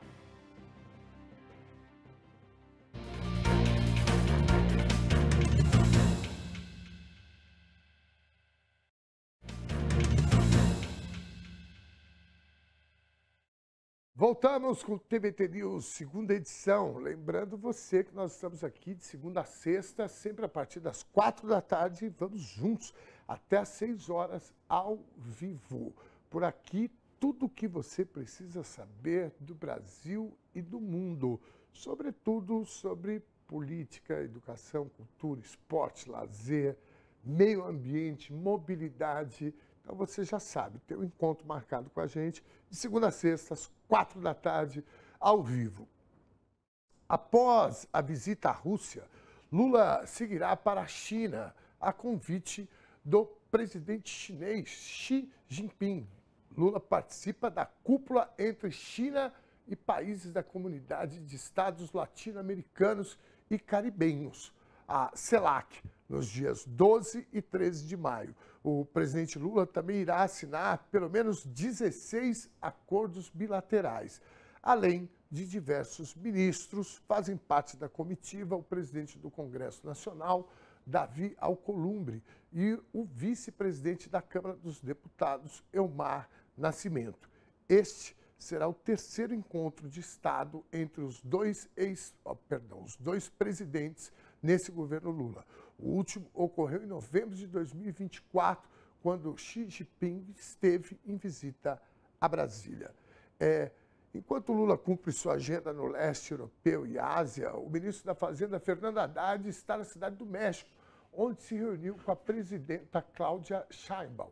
Durante reunião, foram discutidas medidas de cooperação econômica, investimentos e oportunidades bilaterais em áreas como tecnologia, manufatura, infraestrutura e comércio. O encontro contou ainda com a presença do secretário da Fazenda e do Crédito Público do México, Edgar Amador, com quem Haddad tratou de temas fiscais e perspectivas de integração econômica na América Latina. É o Brasil de volta como protagonista no cenário mundial. Você sabe, essa notícia completa está no site, inclusive eu quase passei por ela, né? Eu passei ali, mas não entrei no site tvtnews.com.br. Eu queria falar um negócio para vocês antes de seguir aqui, que todas as vezes que rolam essas viagens, né, das comitivas, ou mesmo do presidente Lula, eu fico pensando o seguinte, eu falei, rapaz, há um tempo, não muito tempo atrás, era vergonhoso a gente assistir as comitivas pelo mundão afora, né? Vocês lembram disso, não? Não, de verdade, gente. Eu lembro uma que eles estavam comendo, a comitiva comendo na calçada, e sem máscara, em plena pandemia. Eles não entraram para dentro do restaurante porque não era permitido entrar sem máscara. E depois eu vi o ministro da Saúde mostrar o dedo do meio para umas pessoas que estavam lá, né, reclamando deles de dentro de uma van. Vocês lembram disso? Não. Não é brincadeira, não. Bom, enquanto isso, está marcada para o dia 19 a primeira audiência para ouvir testemunhas do núcleo 1 da trama golpista, o grupo crucial da organização criminosa e que inclui Jair Bolsonaro. O ministro Alexandre de Moraes, do STF, marcou a última audiência para 2 de junho. Na audiência do dia 19, devem depor Ibanez Rocha, governador do Distrito Federal, que chegou a ser suspenso, e os comandantes Freire Gomes, do Exército, e Carlos Almeida Batista Júnior, da Aeronáutica. Entre os denunciados, além de Bolsonaro, estão os ex-ministros Braga Neto, preso, Paulo Sérgio Nogueira, alguém pode me informar se ele está preso depois aqui, Anderson Torres, que saiu da prisão, mas está com aquele negocinho que o Pombo usa, né, na coisa, e Augusto Heleno. O ex-diretor-geral da ABIN, Alexandre Ramage, o ex-ajudante de ordens da presidência, Mauro Cid, delator, e o ex-comandante da Marinha, Almir Garnier. Gente, Eu vou falar, às vezes as pessoas perguntam, falam, nossa, vocês não cansam de falar sobre isso? Eu falo, não, a gente não cansa porque isso é fundamental para esse país, né? Nós não podemos esquecer o que esses caras tentaram fazer e, em alguns momentos, fizeram, como na pandemia, na minha opinião, crime contra a saúde pública. O STJ faz história ao reconhecer oficialmente gênero neutro em registro civil, em decisão unânime e inédita, a terceira turma do Superior Tribunal de Justiça autorizou nesta terça-feira que uma pessoa seja identificada com gênero neutro em seus documentos. O caso marca um avanço histórico nos direitos da população não binária no Brasil. A relatora, ministra Nancy Andrighi, destacou a importância da decisão.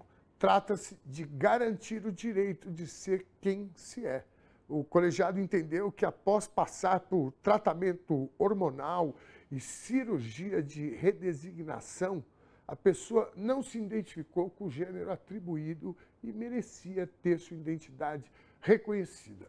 Ministros como Daniela Teixeira reforçaram que o direito à autoidentificação é fundamental para a dignidade humana. Dar a elas o direito de se identificar é garantir o mínimo de segurança que pessoas binárias já têm desde o nascimento, afirmou, citando precedentes do STF sobre direitos LGBTQIA+.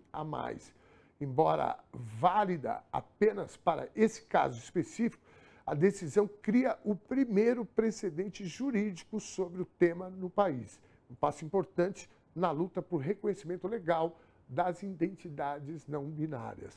O julgamento reflete a crescente compreensão do judiciário sobre a complexidade das questões de gênero na sociedade contemporânea. Especialistas apontam que a decisão pode influenciar futuras discussões sobre a ampliação dos direitos de pessoas trans e não binárias no Brasil.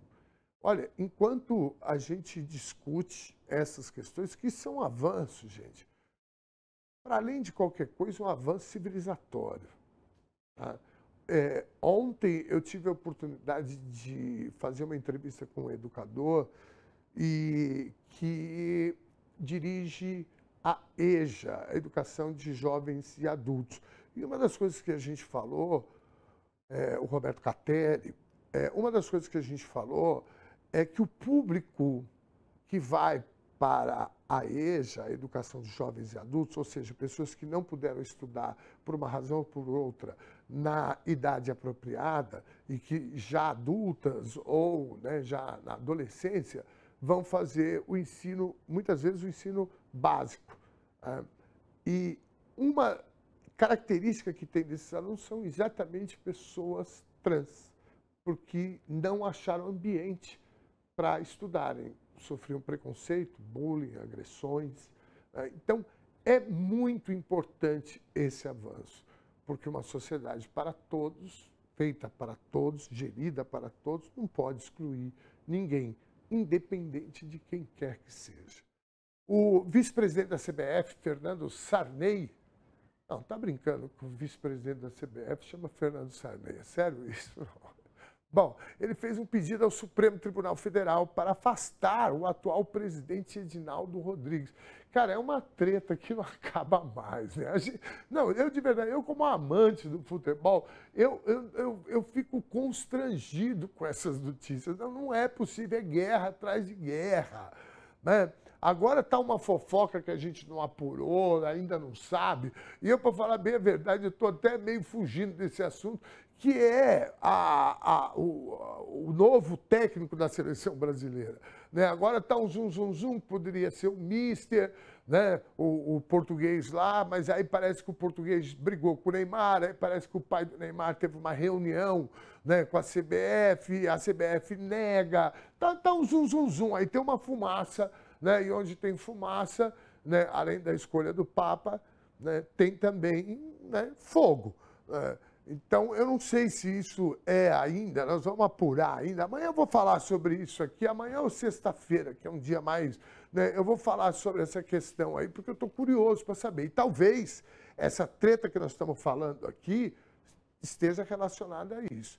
Esse vice-presidente, o Sarney, reivindica a anulação do acordo do qual participou para acabar com o litígio da entidade e manter o atual mandatário no poder. Acabaram de me soprar aqui que esse Sarney é filho do José Sarney, ex-presidente da República. Olha só que beleza. Bom, a ação inicial do pedido de afastamento no STF é da deputada Daniela Carneiro, sob a alegação de que há indícios de fraude no acordo em favor de Edinaldo por conta da suspeita de que a assinatura de um dos dirigentes, o coronel Nunes, aí assim, é o filho do Sarney, o coronel não sei de onde, o sargento não sei das onde. Eu queria saber o que essa turma tem a ver com futebol. Ah, meu Deus do céu, mas diz que a assinatura do coronel não é válida. Sarney, filho, faz 3 pedidos: que seja anulado o acordo em favor de Edinaldo, que seja reconsiderada a liminar dada no STF, que suspeita ou suspende efeitos de decisões judiciais do Rio de Janeiro e que o caso seja enviado ao Ministério Público. Rapaz, outro dia eu recebi uma notícia aí de que esse Edinaldo, ele aumentou o salário dele, né, da CBF e o dinheiro que ele manda para os clubes, que são os clubes que elegem ele, né, fez igual o Zema lá em Minas Gerais. Né? O governador de Minas Gerais também deu um aumento para ele lá. O Ronaldo, o Fenômeno, estava tentando ser candidato, né? E aí ele desistiu. Ele falou, não, eu nunca vi. Eu comecei a ligar para os presidentes de federações estaduais, de clube, e o pessoal, não, nós estamos super felizes. Não mexe com isso, não. Meu Deus do céu. Bom, agora eu quero compartilhar com vocês uma dica muito legal, especialmente para a gente do campo progressista. Começa amanhã a quinta-feira da Reforma Agrária, lá no Parque da Água Branca, na Zona Oeste de São Paulo. A programação conta com shows, gastronomia e, obviamente, produtos da Reforma Agrária. A abertura do evento, nessa quinta, amanhã, contará com apresentações dos consagrados violeiros Almir Sater e Xangai. Durante os 4 dias de feira, estarão disponíveis para comercialização alimentos produzidos em assentamentos de todo o país, além de sementes, artesanatos e livros. A programação inclui ainda diversas atividades culturais e shows que celebram a diversidade e a riqueza da produção agrícola familiar brasileira. Incluída no calendário turístico oficial da cidade de São Paulo, a Feira da Reforma Agrária recebeu mais de 300 mil visitantes em sua última edição, em 2023. A entrada é gratuita e essa é uma ótima oportunidade para conhecer e apoiar a produção dos trabalhadores e trabalhadoras rurais organizados pelo MST. Vamos dar uma olhada aqui no telão, na programação dos shows? Vamos lá. Muito bem, olha só. Amanhã, Dom Ernesto e Power Trio, esse que vos fala, estarei lá às entre 13 e 14 horas no Palco Terra.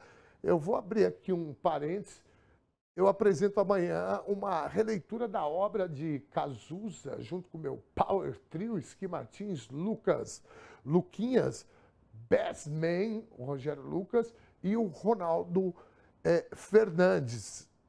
Por que Cazuza? Porque Cazuza, talvez você não saiba, mas Cazuza e toda a geração do rock nacional dos anos 80 tem um papel fundamental no período de redemocratização do país. Foram eles que trouxeram um novo vocabulário, despertaram a juventude para letras progressistas e muitas delas revolucionárias, e a gente escolheu a obra de Cazuza. Eu estou com esse espetáculo já faz mais de 5, 6 anos.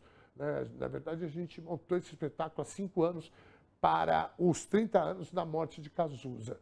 Portanto, vale muito a pena. Eu estarei lá, 13 horas começa o show cravado, contratualmente, porque eu tenho compromisso depois de estar aqui. Está todo mundo convidado. O Xangai, que é um violeiro maravilhoso também, às 18h30 lá no Palco Arena. E às 19h30, das 19h30 às 21h, Almir Sater, no Palco Arena também. Na sexta-feira tem uma lista gigante aqui que fecha com o Djonga. Horário 19h40 às 21 horas lá no Palco Arena. Tem uma programação enorme aqui, ó. Cadê? Tem mais shows aqui bacana também. Entra aí, tá no site da TVT News, do TVT News, não. O nosso? Se não tiver, vai subir. Eu gosto assim, o pessoal já, ó, se não tiver, vai subir. Mas, obviamente, que se não tá, eles vão subir mesmo, porque isso daqui realmente é um evento muito, mas muito importante para o campo, não só o campo progressista, hoje eu falo, na verdade, o campo democrático, né? Porque, de verdade, a gente fica sempre com essa coisa, né? Ah, o campo progressista.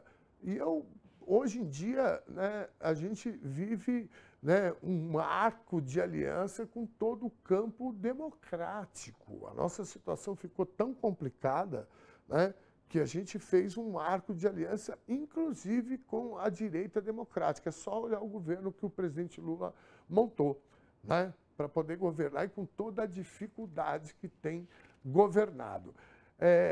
Então, todo o campo democrático é importantíssimo, né? A Quinta-feira Nacional da Reforma Agrária, que começa, como eu falei, amanhã e vai até domingo. Uma ótima opção de lazer, cultura e de consciência política. Fechou? Então, está todo mundo convidado aí. Tem mais participação? Eu adoro as participações. Eu vi uma aqui que abriu divergência, né? Com a nossa convidada, né? Dizendo que nunca houve, etc. Por que algum de vocês não quer papa mulher? Por quê? Pergunta o Emerson Souza. Essa é a pergunta, né? Boa, viu, Emerson? Eu também. Na verdade, a nossa enquete é para colocar uma interrogação, né? Por que não? Nós precisamos discutir sobre isso, né? Nós não estamos opinando aqui na enquete, mas é uma pergunta. Por que não ter uma mulher papisa, né? Não uma mulher papa? Vamos lá. Tem mais comentário? Oi? Ah, maravilha. Bom, já não dá mais tempo, né? 17 horas e 59 minutos, 20 segundos. Põe a enquete, por favor, para a gente ver o que tem na enquete. Você gostaria que fosse permitido uma papa mulher, uma papisa, né? Porque se a gente escreve papisa também, muita gente não entender. Olha só que interessante. Sim, 40% das pessoas que votaram acham que a gente deveria ser permitido uma mulher. E 60% não. Tá? É para a gente refletir sobre esse número também, não é mesmo? Bom, nós vamos ficando por aqui. Amanhã tem mais, a partir das 4 da tarde nós estaremos ao vivo, sempre com convidados especiais, né, com muita troca de opinião, conversa, reflexão, e está todo mundo convidado. Se você está pelo YouTube, vai lá, aperta o sininho. Antes de apertar o sininho, você já se inscreve no canal. Nós temos 2 canais do YouTube, um com mais de 100 mil inscritos e o outro com mais de 1 milhão de inscritos. Venha fazer parte da família TVT, a TV dos Trabalhadores. Valeu, até amanhã!